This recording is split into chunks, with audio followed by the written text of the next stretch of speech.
Well, this morning, let's take our Bibles to Hebrews chapter number 12, verses 1 and 2, for what I think are just two of the most encouraging verses in the Bible for a genuine believer who is really looking out into their future of faith and wondering, is it my responsibility to do anything? And listen, let me just say this. So many have run before us, but it is our turn.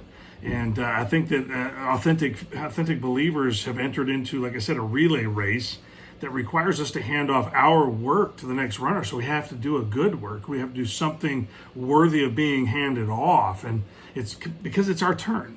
It's time for us to take our place in the Christian faith. Could you imagine if the people before us ran like we do? Could you imagine if the apostles handed it off to a generation that were running the race of the Christian faith like us, really never sharing the gospel, not really having any confidence to do anything more than attend. We don't even serve. We struggle to give. We really don't know if it really makes that much difference. And plus, there's so many others. They'll pick up the slack for me not being able to. And I think that that's where we miss it. I think for many believers, the idea that what little we think we have to offer, that it can make a difference. But if we were honest, we'd have to admit that the Lord's work, this is where it gets a little bit more straight up. The Lord's work makes us a little nervous. I think the biggest reason why people don't serve the Lord today is because they don't believe what God says about his work. It's a faith issue. We're concerned that the Lord's work may not work out or may not be as fulfilling and rewarding as all the other things that we could continue to pursue or really would rather pursue.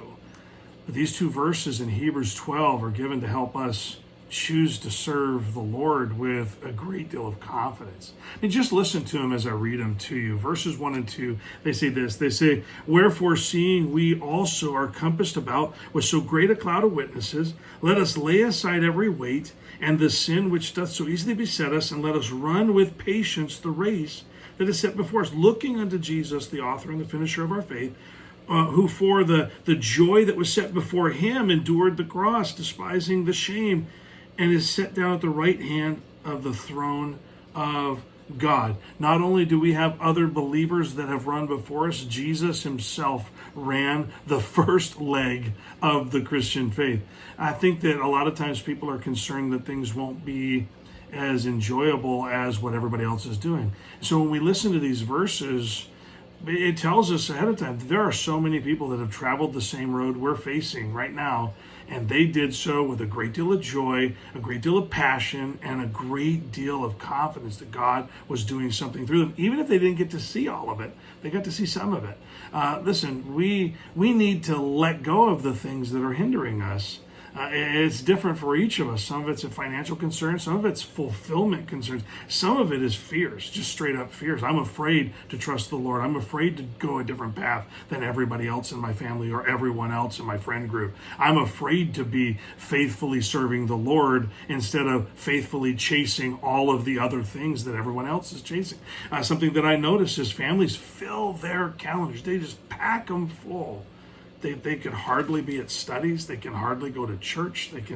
There's no way for them to be the church because they can't even be at the church. And listen, those are things that we chase, that the world is chasing, and we need to let go of those things. And then of course there's the sinful strongholds, and we all face these. And listen, we need to get to the race. Get busy about the race that God has set before us. Listen, God has granted this to us to run. Not everyone has chosen to believe, but God has opened our eyes and given us opportunity to be his kids. And so he even tells us how to get into the race. He says, by keeping our eyes on Jesus, the obstacles he faced and overcame, even the part that people just never seem to get, the shame of the cross. But now he sits at the right hand of the Father. So with him in us and with us, we can run and finish the race set before us. Listen, so many others have already done it with less or with bigger obstacles than us. So don't be afraid. Look to the Lord for strength and see where the race leads us. I hope that helps. Enjoy a great day.